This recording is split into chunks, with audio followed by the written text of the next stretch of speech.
บรรยากาศตอนเช้าๆแคมป์ของบรรดาลปากเซ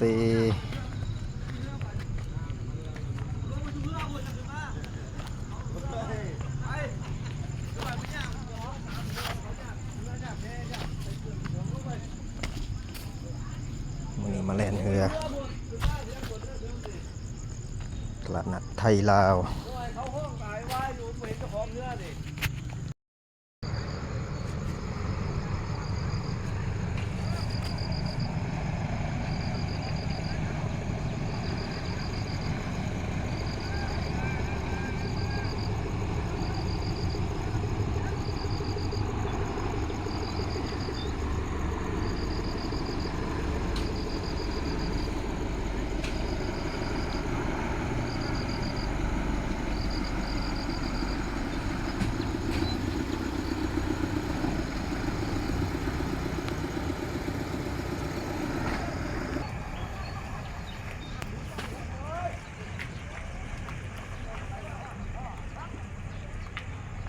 เรือโดยสารกำลังข้าม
บรรยากาศตอนเช้า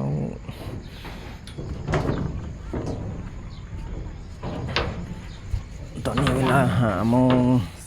5:30 กว่านาที